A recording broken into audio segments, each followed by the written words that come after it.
Hey there, it's Shannon Matchick-Myers, and today we'll be looking at section 2.6 from the ZIL text, which goes over a numerical method of solving differential equations. So basically, when we're done with our homework, we should be able to use Euler's method to approximate a solution to an initial value problem. So a DE can have a solution, but it may not be possible to obtain it analytically. In this section, we use the DE as the foundation on which we construct an algorithm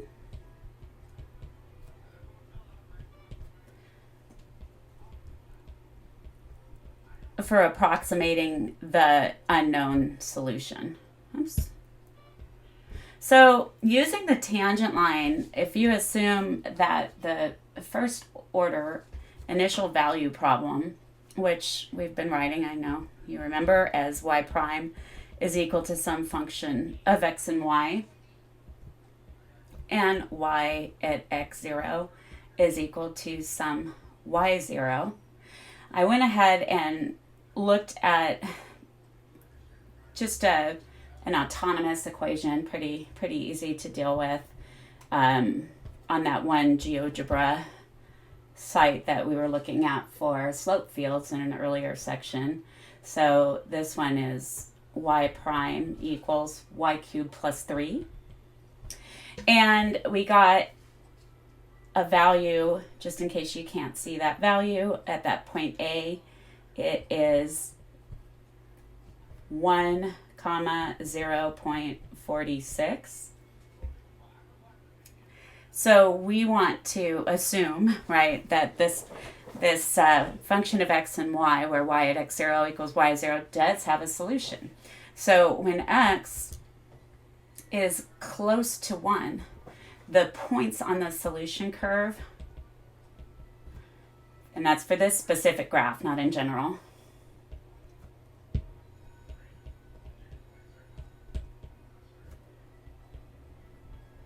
are close to the points on the tangent line.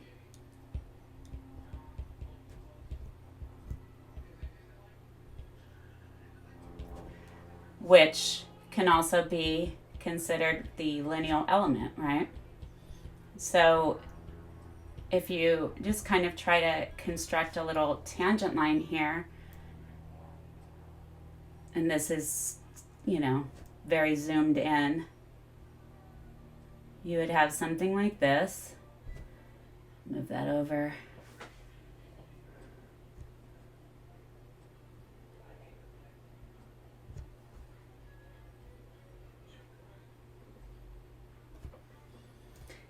And notice that the points in this kind of neighborhood are going to be the same, right? That's why people often call a tangent line as the line that kisses the curve. So if you use this point, 1, 0.46, the slope at that point is approximately, so I just plugged it into y prime equals y cubed plus 3. And so I got y prime at 1, 0.46 is approximately 3.097. And the lineal element, and the point slope form of the line. So we use the slope, the point slope form of a line, and of course the point. And if we find the equation of the tangent line, and we say that this is y equal to some L, standing for linear element of x.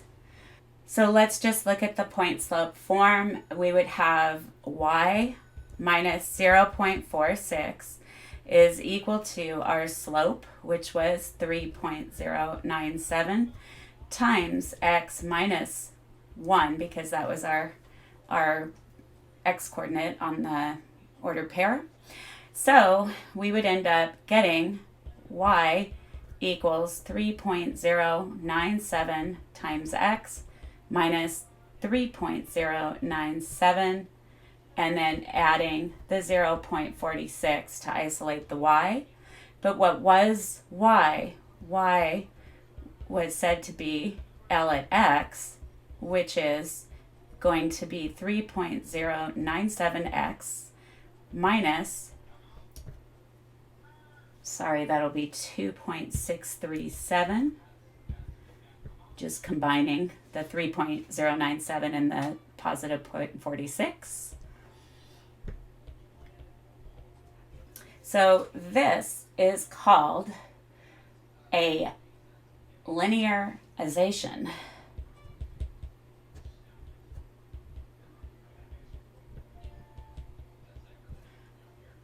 Of y at x, and it's happening at x equal to 1 in this case.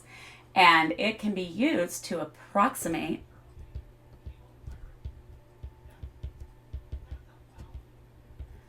values of y at x within a small neighborhood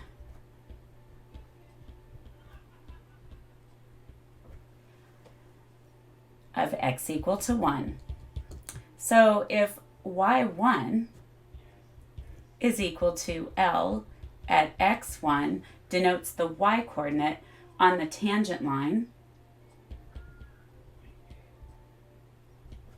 and y at x1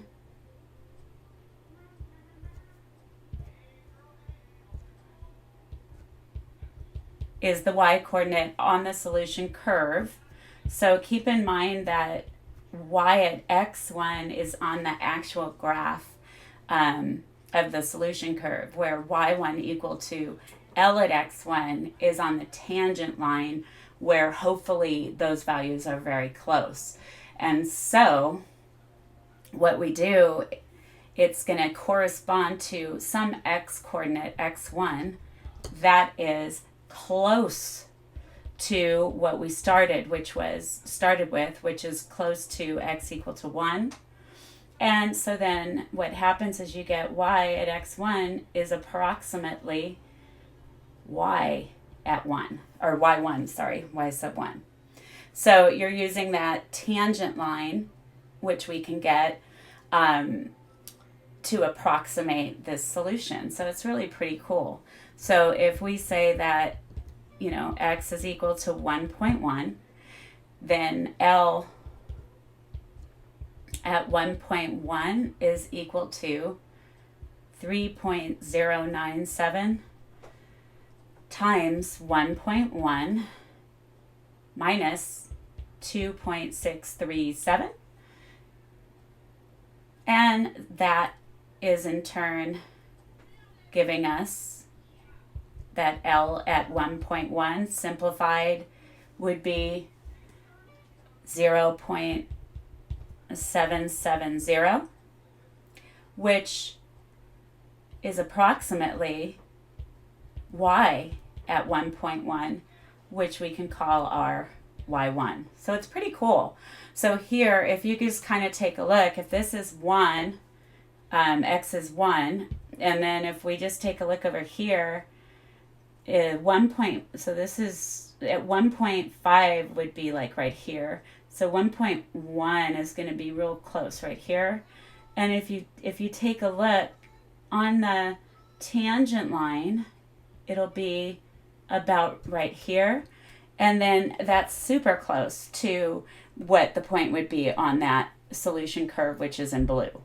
Groovy?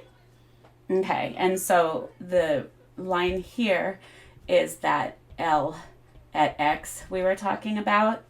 And then this point right here would be 1.1, comma, L at 1.1, which was equal to 1.1 and then approximately 0.770. And though it's not on that blue curve specifically, it's very close. Cool? All right, so that is the plan. And so going into Euler's method, all right, we basically want to use the linearization of the unknown solution y at x.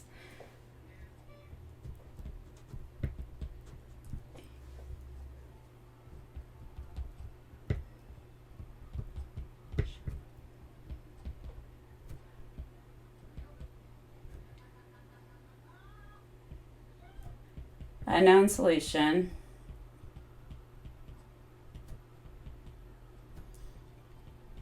y at x of y prime equal to some function of x and y, where y at x0 is given to be y0. So we want to generalize. So I'll just say we use the linearization to generalize the process. So you saw a little bit of a mini example, and now we're going to generalize the process. Okay, so here we go. We have some solution curve. We don't know what it is.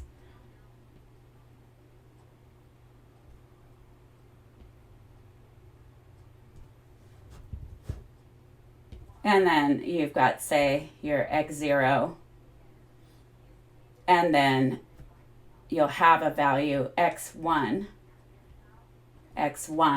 which is some small distance away from x0. So call this distance here h. So x1 would equal to x0 plus some positive value h. Cool? And then let's just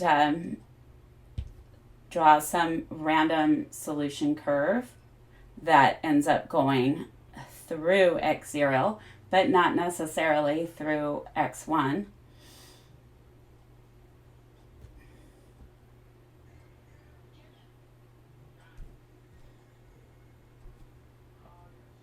And then you'll have this here would be our ordered pair x0, comma, y0. And then you would make this linearization. So you would find the line tangent to the curve at x0 would be our L at x here. And then if you notice, this x1, and again, think of it as being super zoomed in, is going to be a point on that tangent line. And so this would end up being the ordered pair x1, comma, some y at x1, where remember y at x1 is from the tangent line. Cool? Okay, so you're going to end up with error, right? And that error ends up being how far away you are from the y value, the difference between the y values of the y value on the actual solution curve and the y value on that tangent line. So you can see this right here would be the error. Cool? And that's some distance, hopefully small. Okay, so now let's also keep in mind that the slope of that line, right? So the slope of this line here, the slope of L at x0 would equal to f evaluated at x0, y0. Cool? Okay, so, and again, in purple, this was our solution curve, call it y. Okay. So we have everything is set up. So now let's go ahead and just take a look at the general formula. So we have our L at x would end up being y at 0 plus f at x0, y0 times x minus x0. So this is just getting the point slope form of the line where we've isolated Lx. We've substituted L at x in for y. So we let h be a small positive number, and that small positive number is along the x-axis.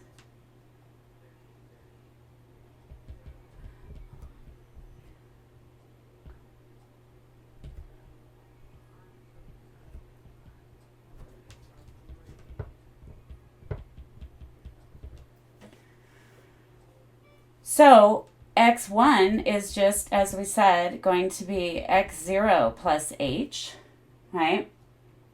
And if we look at L at x1, we would end up having y0 plus f at x0, y0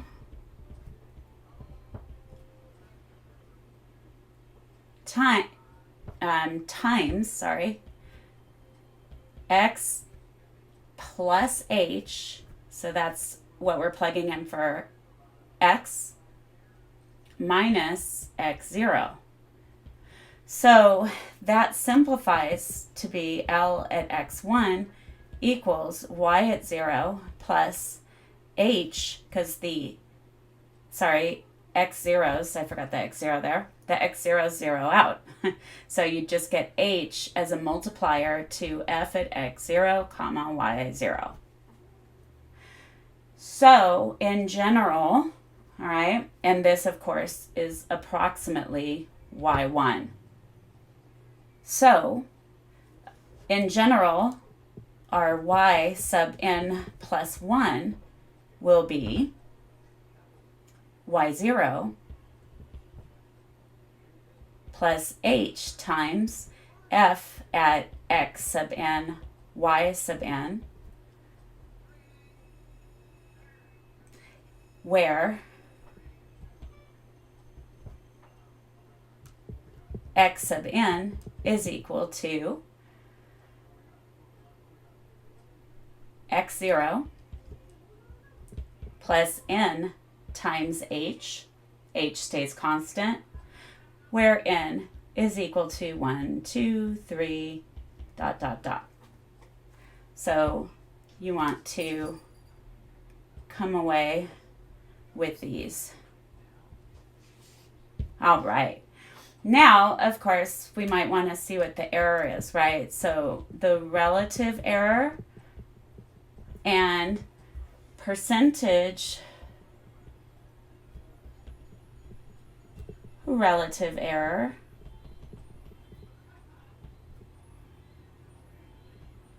are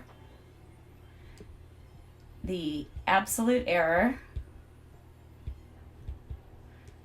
divided by the absolute value of the actual value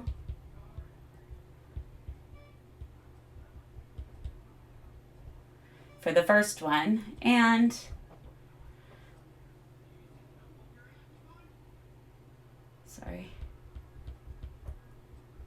and then you'd have the same thing times 100 for your percentage relative error. So the absolute value divided by the absolute value of the actual value. And then that would be times 100. So this first one is relative error. The second one is percent relative error. All right, so please keep in mind that Euler's method is one of the many different ways in which a differential equation can be approximated. So Euler's method, in fact, is rarely used in serious calculations. There's other methods that provide significantly greater accuracy. But it's a nice, easy way to step in, right, and check it out. So working with Euler's method is a relatively simple way to get a feel for a numerical method. A computer program written to either implement a numerical method or graph a visual representation of an approximate solution curve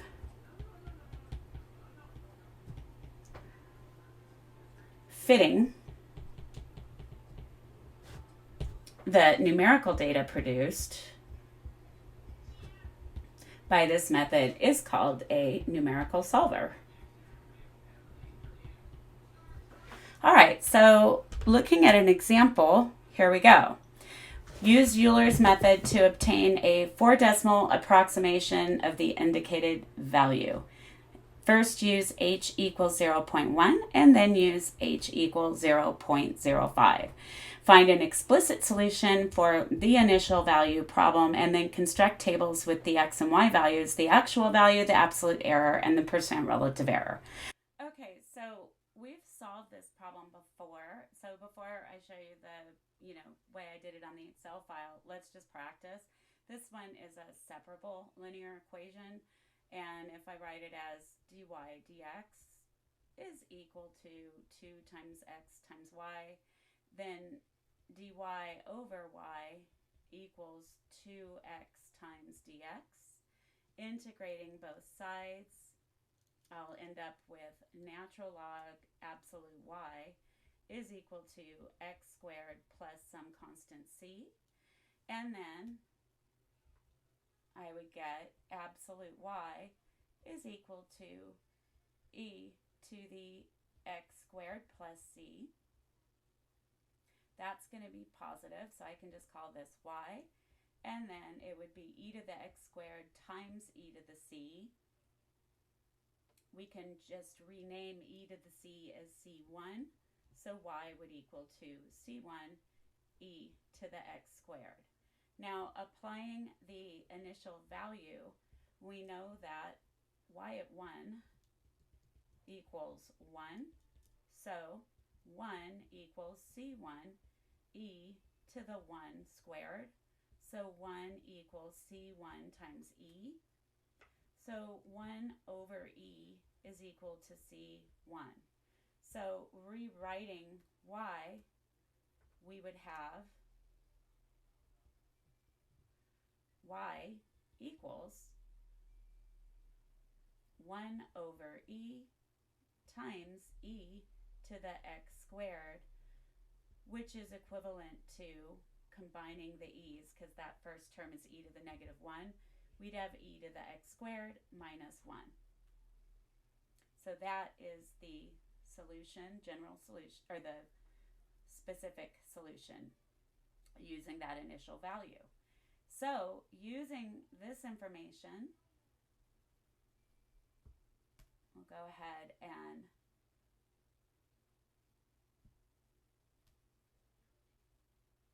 look at the Excel sheet. And if you're in my class and you're watching this, I can. So I'll zoom in on this. I just coded this. I kept the first one represents h equal to 0.1. And then the second one is when you have a smaller step size. And if you look at that absolute error, you'll see that it's a lot smaller, right, when you decrease the step size. And as we get further and further away from x equal to 1, the relative error moves away from, or the relative error, or the percent relative error is easier to look at, starts getting a lot bigger pretty quickly when you get further and further away from 1. So here it's like at 9% relative error. And but comparatively, when we had step size of 0.1, it was at 16% approximately. So let's go ahead and just take a look. Again, I gave the formulas for how you would code this in. With Excel, you do it within cells, and I kept H constant for each of these. Cool. And I put what the actual value was for the exponential that we got, and I also put what we got for that line tangent. All right. So anyway, this is just a real quick look at Euler's method. Not too hard to use, and gets you warmed up for other stuff. All right. Have a wonderful morning, afternoon, or evening whenever you're watching this show. And if you like what I'm doing, hey, click like and please subscribe. Bye.